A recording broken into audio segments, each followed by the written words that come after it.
जय जिनेन्द्र बंधुओं, लीजिए आपके सामने प्रस्तुत है गुरुमा विज्ञानमती माता जी के जीवन दर्शन को दर्शाने वाला एक और संस्मरण। ऐसा ही यह शरीर पर है, ऐसा ही यह शरीर पर है।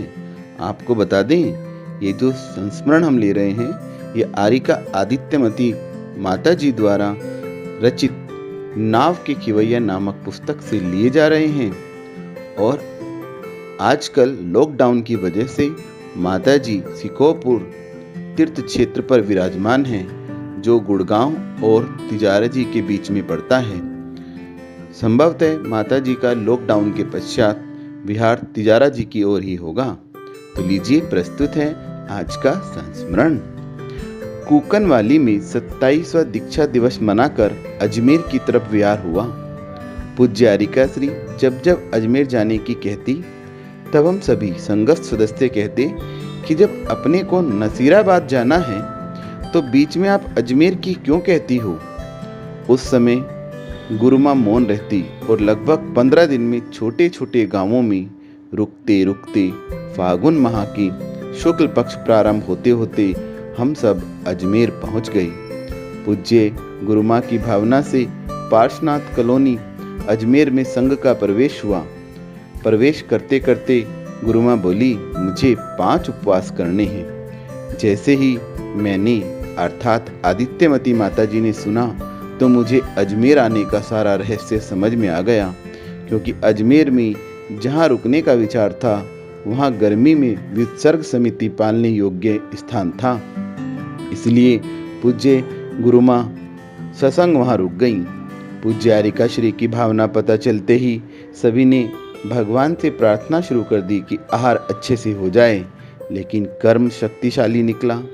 हमारी भक्ति कमजोर रह गई, सो अंतराय आ गया, वो भी 2 दिन तक लगातार। तब ऐसा लगा कि शायद पूज्य गुरुमा अब उपवास नहीं करेंगी, क्योंकि अष्टमी भी सामने है और 5 दिन बाद ही चतुर्दशी आ जाएगी। अष्टमी चतुर्दशी का विकल्प नहीं था, वरन विकल्प इस बात का था कि उनका अष्टमी चतुर्दशी को उपवास करने का नियम है। चाहे अंतराय हो, चाहे विहार हो, चाहे ज्येष्ठ माह की गर्मी हो या स्वास्थ्य प्रतिकूल हो, उपवास करती ही हैं। अतः हम सभी सोच रहे थे, परंतु साधक साधना के लिए अनुकूल प्रतिकूल परिस्थितियां नहीं देखता, वह तो मात्र साध्य देखता है। इसीलिए तीसरे दिन निरंतराय आहार होते ही उपवासों की धारणा बना ली। पता था कि 5 उपवास के बाद 2 पारणा करके चतुर्दशी का उपवास करना है। शारीरिक क्षमता नहीं थी, पर आत्मिक बल इतना मजबूत था कि बिना वैयाव्रती बिना विश्राम के 5 उपवास फाल्गुन की 28 में भी सावन जैसे चलते रहे। संघ व समाज का सभी स्वाध्याय कक्षा प्रवचन यथावत चलता रहा। चेहरा त्याग तपस्या के तेज से दुगना होकर चमकता रहा। चौथे उपवास में प्रातःकालीन कक्षा में आरिका पवित्रमती जी ने पूछा कि आपको रात्रि में नींद नहीं आ रही थी, तब आपने क्या चिंतन किया। तभी आरिका वृषभमती जी ने किसी बहन से कहा, यह संतरा का छिलका उठाकर पाटे के नीचे रख दो। यह सब सुनते देखते रहे। फिर भी 2 मिनट बाद गुरुमा बोली, रात्रि में मैं यही सोच रही थी कि जिस प्रकार यह छिलका पड़ा है वैसे ही यह शरीर पड़ा है। यह गर्म हो रहा है, ठंडा हो रहा है, मोटा हो रहा है, पतला हो रहा है। कोई विकल्प नहीं करना चाहिए। मैं तो आत्मा हूँ और आत्मा न मोटा होता है, न पतला होता है, न गर्म होता है, न ठंडा होता है। जिस प्रकार अन्य पर वस्तु को देखकर विकल्प नहीं आ रहा, उसी प्रकार यह शरीर पर है। इसमें कुछ भी हो, होने दो। हमें विकल्प नहीं करना चाहिए, इसके लिए संक्लेश नहीं करना चाहिए।